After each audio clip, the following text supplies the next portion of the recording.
Hey everyone, and welcome back to the channel. Are you afraid of spiders? Because if you are, you might want to click away now. Today, we're crawling into the vents and unraveling the web of the 2024 creature feature, Sting. This movie is basically E.T. if the alien wanted to eat your entire family. So grab your bug spray and let's get into it. Full spoilers ahead. Our story begins in a creepy, gothic-looking apartment building in New York City during a massive snowstorm. We meet our protagonist, 12-year-old Charlotte. She's a typical moody preteen, obsessed with her comic books and feeling ignored by her mom, Heather, and her stepdad, Ethan, who also happens to be the building's exterminator. The family dynamic is tense, especially since they just had a new baby. During the storm, a small, meteorite-like object crashes through her grandmother's apartment window. Charlotte investigates and finds a tiny, weirdly patterned spider hatching from it. Instead of being terrified, she's fascinated. She puts it in a jar, names it Sting, and a classic boy and his dog story begins, if the dog was an 8-legged killing machine from outer space. At first, Sting is the perfect pet. It's smart, it eats cockroaches, and it's her little secret. But Sting has a growth spurt that would make a teenager jealous. In a matter of days, it goes from the size of a coin to the size of a guinea pig. It also starts mimicking sounds, like a parrot whistling, which is the first major red flag. The first victim? A pet parrot, of course. Then a neighbor's cat goes missing. Ethan, the exterminator, gets blamed for using shoddy pest control. Meanwhile, the other residents of this quirky building are introduced just long enough for us to know they're on the menu. There's a cranky old lady, a nerdy bug expert, and a few others.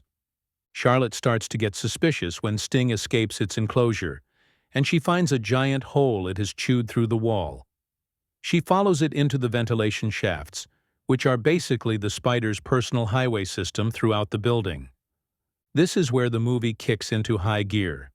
The power is out from the storm, the building is sealed, and Sting is now the size of a large dog. One by one, it starts picking off the residents. The nerdy bug expert gets cocooned after trying to study it. The cranky lady gets dragged into the elevator shaft. The kills are brutal, using a mix of venom, webs, and pure, terrifying speed. Sting is an ambush predator, using the vents to pop out, grab a victim, and disappear. The family finally realizes what's happening when Ethan discovers a massive web-filled lair in the basement. Charlotte confesses that the monster is her pet, Sting. The final act is a tense game of cat and mouse through the dark, labyrinthine building. Sting, now the size of a small car, has trapped Charlotte, Ethan, her mom, and the baby.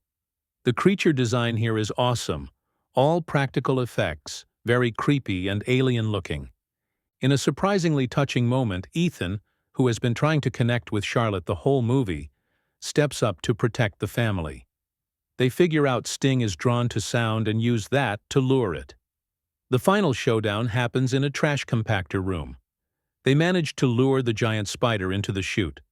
Charlotte, having to make the ultimate choice, says goodbye to her former pet, and, along with Ethan, activates the compactor, crushing the monster in a gory, satisfying finale. They've survived. The family is closer than ever. But wait, this is a horror movie after all. The final shot of the movie goes back to the grandmother's apartment, where that first meteorite landed. The camera zooms in on a dark corner, revealing that the meteorite wasn't just a rock. It was an egg sac. And now dozens of little baby Stings are hatching and crawling out into the city. The nightmare is just beginning. So what did you think of Sting? It's a fun, straightforward creature feature that knows exactly what it is. Great practical effects, a claustrophobic setting, and a simple but effective story. Let me know your thoughts in the comments below, and don't forget to like and subscribe for more spooky recaps. See ya!